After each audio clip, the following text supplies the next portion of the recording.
j'allais venir justement, mais actuellement, on le voit sur Zoro quand il affronte le Séraphin Mihawk ou sur Luffy quand il affronte Rob Lucci, et même avec Kaku, tout ça, il y a une volonté, une véritable volonté de ne pas sortir leur puissance finale. Genre, le Gear 5, il le sort à la toute fin, le Luffy, et juste pour conclure le combat rapidement contre Rob Lucci.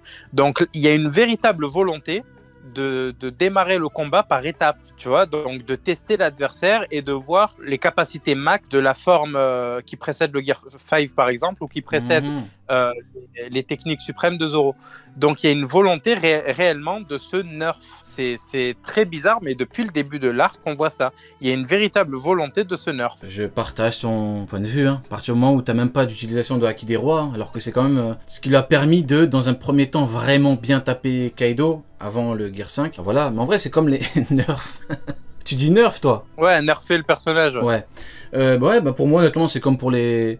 C'est comme pour les Séraphins, hein. C'est pareil, hein. Zoro n'a pas utilisé de Haki d'or offensif contre les Séraphins. Luffy, pareil, il n'en a pas utilisé. Mais du coup, on voit Kizaru utiliser du coup une technique Magatama. Je pense que dans l'animé, on aura vraiment beaucoup plus de matière. Mais là, au niveau de la case du dessus, il utilise des Magatama. Et apparemment, là où Sentomaru a dû esquiver, d'ailleurs Sentomaru qui a pu esquiver, c'est une vraie singerie, par rapport au fait que, apparemment, il utilise la technique Magatama. Mais malheureusement, c'est un problème que tu as soulevé. On voit pas vraiment ce qui se passe. J'ai pas l'impression que Kizaru il attaque. J'ai pas l'impression. Avec ses poings, enfin ses mains quand il les met comme ça, tu vois. Ouais, moi j'ai l'impression que ses mains comme ça, c'est c'est juste pour gêner Luffy au maximum, tu vois. On voit de toute façon dans le dessin, Luffy, on le voit très très blanc avec un effet de lumière, tu vois. Ça reste la lumière, il est tout proche de Luffy et il est en train d'essayer au maximum de gêner le Snake Man parce qu'il n'arrive pas à le gérer, tout simplement. Je reconnais là l'homme qui a vaincu Kaido. Pour moi, cette phrase, elle est trop importante. Ce qu'on voit là, je regarde ça, à aucun moment je me dis... Ça, c'est sûr, c'est l'homme qui a vaincu Kaido. Il n'y a pas un monde où je pense à ça. C'est vrai qu'il peut battre un Yonko, là. Ah ouais, là, ce que je viens de voir, c'est incroyable. Là, il peut gifler Shanks. Oui. Donc, soit Luffy, il lui a mis une patate dans sa grand-mère dès le début. Et on l'a pas vu. On l'a pas vu, tu vois. Et après, il est passé en Snake Man et là, il essaie d'esquiver au maximum. Mais tu vois, le fait que Kizaru, juste à côté, il ne l'attaque pas, il sait qu'il peut pas l'attaquer tout de suite. Et on le voit dans la case juste en bas où il dit pourquoi tu veux tuer le vieux à la pomme. Où Luffy lui dit ça, tu vois vraiment qu'il est en train avec ses mains, tu vois, une position ultra défensive et il essaye vraiment avec la lumière à fond. On voit bien la croix de lumière là. Ouais, c'est vrai. Cette lumière ne sert pas à attaquer Luffy. Elle sert uniquement à gêner le Snake Man. Son objectif pour lui, c'est juste que le Snake Man ne le touche pas vraiment. Et c'est peut-être ça qui fait que Luffy n'arrive même pas à utiliser son plein potentiel. Mais dans tous les cas, là, son objectif, il n'est pas de le combattre, il est de le gêner au maximum. En corps à corps, il se passe rien du tout.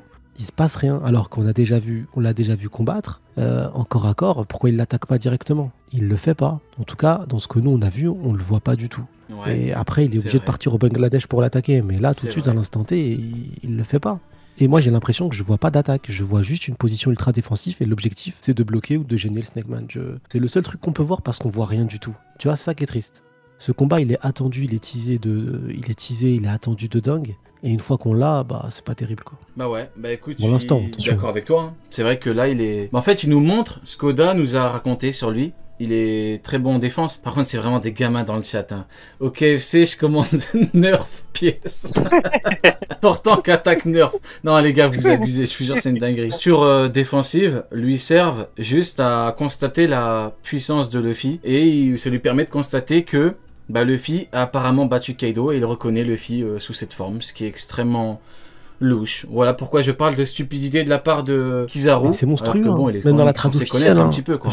Il dit pas genre tu es l'égal de... Il dit je reconnais l'homme qui a vaincu. Il met Luffy au-dessus de la créature la plus forte du monde. Fact. C'est incroyable où il le place, tu vois. C'est la folie furieuse. Mais vous avez vu Forrest Gump? On est d'accord, tout le monde a vu Forrest Gump. Il y a une citation dedans qui est très très importante. Il dit « N'est stupide que la stupidité et les pro-amiraux ». Donc vraiment, c'est une citation qui dit... Vas-y, barre-toi. Vas-y. Non, allez voir. Oui, bien sûr, il parle des pro-amiraux dans Forrest Gump. Vas-y, casse-toi, gros. J'ai cru le début, gros. T'es vraiment une... Non, franchement, c'est une dinguerie. J'ai cru au début. Tu peux pas dire un truc sérieux? Honnêtement, tu peux pas... Avant, c'était Homer. Maintenant, c'est Homerd.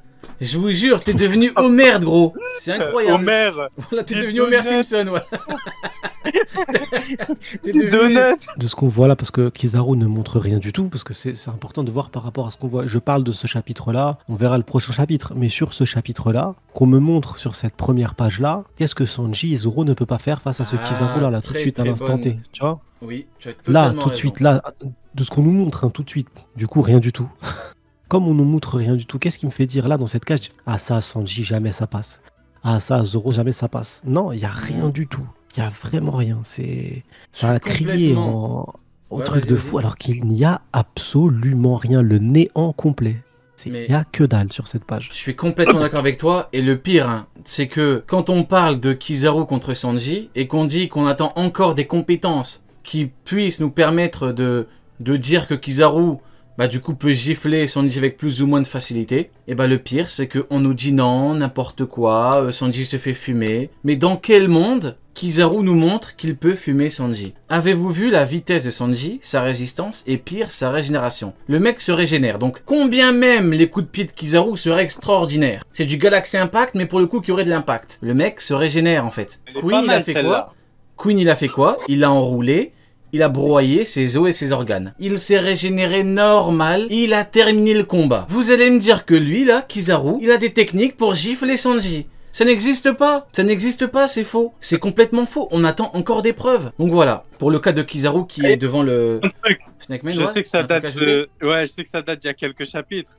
Mais en vrai, Sanji qui one-shot techniquement le Kaku avec la bulle là, frère, il a pré-shot tous les combats du bail.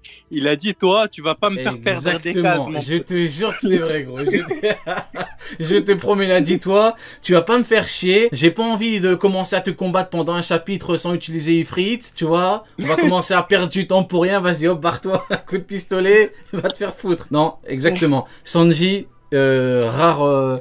Enfin, c'est très rare qu'il déçoit. Sanji, c'est vraiment devenu un GOAT. Hein. Power-up de fou furieux et en plus, stratège de fou. Bon, il a toujours été stratégique de fou. Mais là, extrêmement performant, extrêmement efficace. Pendant que Zoro est en train, bah du coup, malheureusement, de perdre du temps avec l'horrible Lucci. Bon, faisons un petit aparté sur Zoro Lucci avant de revenir sur le truc, honnêtement. Là, on a vu Luffy qui n'utilise pas de Haki des Rois sur Kizaru. Honnêtement, je sais pas ce que vous en pensez, mais moi, honnêtement, j'ai vraiment envie que Zoro sorte un Haki des Rois de fou furieux direct et qui commence à faire des techniques Roi des Enfers. Parce que là, Pas sûr. vu ce qu'on... Bah oui, justement, le problème, c'est que là, on voit Luffy, carrément, Luffy peut sortir un Gear 5. Mais, malheureusement, il le sort pas. Donc... Zoro, on aura probablement un Zoro qui combat...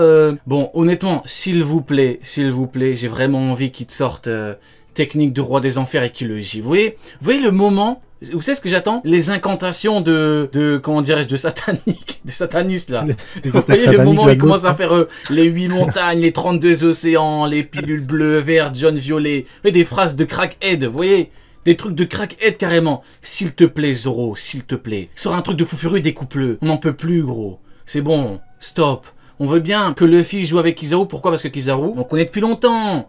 Carrément, il y en a qui l'appellent tonton Kizaru, tonton Kiz. Vous voyez, hein, carrément, beaucoup le voient comme un oncle. Donc, je comprends, voilà, la volonté de l'auteur de nous comment dirais-je, de l'épargner un petit peu. Parce que, quoi qu'il arrive, Luffy, il peut utiliser du Haki offensif dès le début, mais non, il le fait pas. Donc bon, après voilà, le problème c'est que ce chien de Rob Lucci, il a le Rokushiki, hein. et puis il fait la PlayStation, ce chien il commence à bouger partout, il est rapide. Donc quoi ton avis là-dessus, Sony? Bah, tu sais, il y a peut-être un truc, j'en parlais lors de notre dernière Cross Guild, c'est de me dire que le scénario va forcément offrir un échange, c'est obligatoire, entre Kizaru et Vega. C'est obligé qu'il y ait un Ah oui, échange. c'est vrai, je me rappelle. Donc tout ce cinéma-là, c'est peut-être juste pour cet échange, tu vois. C'est pour ça que Luffy, dès le début, passe pas en mode sérieux. Parce que personnellement, t'es un amiral ou pas, il est passé en Gear 5 face à... Moi qui demandais de voir Luffy en Snakeman, en plus, lors de cette cross, je disais, ouais, j'aimerais Luffy Snakeman face à lui. C'est le cas actuellement. Mais face à un amiral, s'il avait vraiment envie de le terminer sur place, tout de suite et rapidement, il passe en Gear 5 et il fait de lui sa marionnette. Mais... C'est pas le cas, donc je pense que c'est le scénario Nomi qui fait ça, quoi. Tu vois, c'est aussi une des explications. Le fait qu'on voit pas de haki ultra éveillé. Oda, il s'est un peu pas piégé là-dedans, mais tu pars du principe que le haki des rois, être capable de revêtir du haki des rois, est capable de faire mal à la créature la plus forte du monde, même sans être en Snake Man, hein. En normal, il est capable de faire mal à Kaido. Kaido ressent la douleur, alors Kizaru, s'il s'en prend une, Ah, il j'ai trop ressent, envie que ça prenne une dans la tête. Juste une c'est par obligé qu'il pitié. souffre, tu vois. Un King Donc, Cobra est-ce que dans la c'est pas nuque. le... Ah, Je te jure. Ah ouais. Est-ce que c'est pas le scénar Nomi qui fait ça? Parce que même là, au prochain chapitre, hein, je pense sincèrement que Kizaru doit échanger avec Vega. Ils n'ont pas encore parlé. Donc il va se passer quelque chose qui fait que Kizaru va parler clairement avec Vega. Je sais pas quoi, mais il doit y avoir une discussion, sinon ça n'a absolument aucun sens. On tourne depuis le début sur cette relation entre lui et Vega. Et là, on nous en parle un peu plus dans ce chapitre, on nous fait comprendre qu'il y a une vraie relation entre les deux personnages. C'est pas pour qu'il y ait rien derrière, pas d'explication, alors que les deux vont se retrouver. Donc le scénario va faire que Kizaru va pouvoir parler à un moment à Vega. Oui. Donc à voir comment ça va se dérouler. Mais il faut pas oublier non plus qu'on nous raconte une histoire, et l'objectif c'est que l'histoire avance.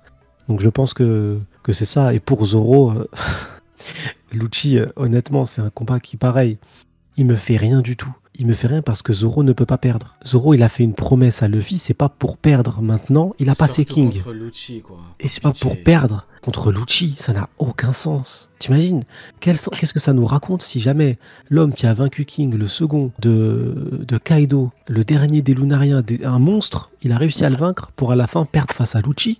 Non, parce que moi je pars du principe que King il pisse sur Lucci, donc. Ah oui, oui.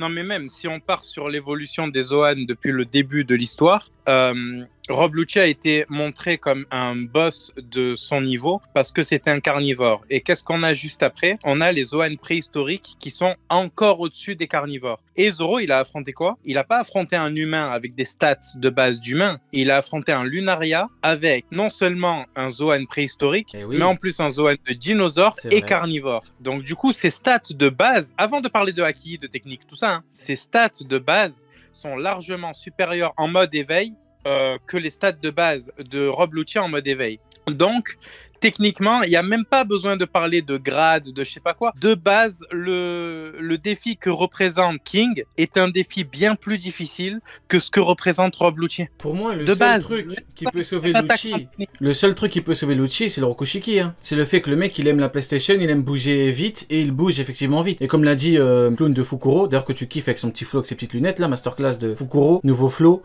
qui a glow up, la force ne suffit pas contre quelqu'un qui a le Rokushiki. Maintenant, Zoro est quand même connu pour être également rapide.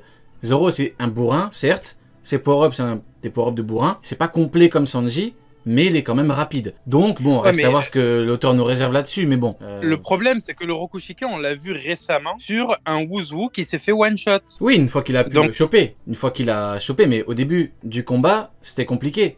Genre de le choper. C'était compliqué parce qu'il voulait le laisser parler, en fait. Vu qu'il parlait de Nika, etc., ah oui, il voulait le laisser parler. Après, parce que tu penses qu'il aurait pu le stopper directement. Mais bon, ça c'est pour moi, c'est clair. Hein, il lui a laissé parler de Nika parce que c'est un très gros rapport avec l'héritage des hommes poissons et le fait qu'il... Ça, c'est comment tu interprètes le bail. Pour moi, justement, Uzu, entre guillemets, il a eu du mal à le choper. Non pas que Jinbe est près de Uzu, au contraire. Il est même plus fort, voire bien plus fort que Uzu. Mais en utilisant le Rokushiki, bah du coup, il a été chiant. Parce qu'un combattant de Rokushiki, c'est surtout chiant, même à haut niveau. Donc d'ailleurs, il a même fait un petit peu regarde, ça nous est montré juste après Enies Lobby.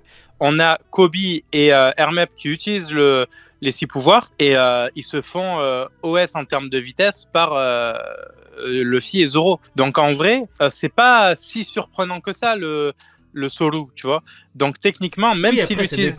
Ça dépend du niveau de maîtrise et tout. Ça dépend, genre, justement, Rob Lucci, c'est le chef de, entre guillemets, pour moi, il représente le boss du Rokushiki, ce niveau-là. Donc justement, pour moi, il peut être chiant. Maintenant, ça dépend de ce qu'on aura. Parce que pour moi, effectivement, quand je fais un parallèle avec Uzu contre Jinbe, bon... Il a été chiant, il a même fait signer Jinbe, mais une fois qu'il a chopé, oui. Et d'ailleurs, Zoro pourrait faire pareil. Une fois qu'il le chope, s'il lui envoie une bonne technique, il pourrait, du coup, lui chier dessus. Du coup, voilà pour le cas de Zoro. Mais moi, pour revenir rapidement à Kizaru, Kizaru, ça me fait un petit peu penser, au niveau de la construction de l'arc, à Punk Hazard avec César. Pourquoi ? Parce que César, t'as eu toute une construction pour faire de César le boss de l'arc. À la fin, t'as le combat avec Luffy. T'as, Luffy, on voit les réactions par rapport à César et tout, comment c'était.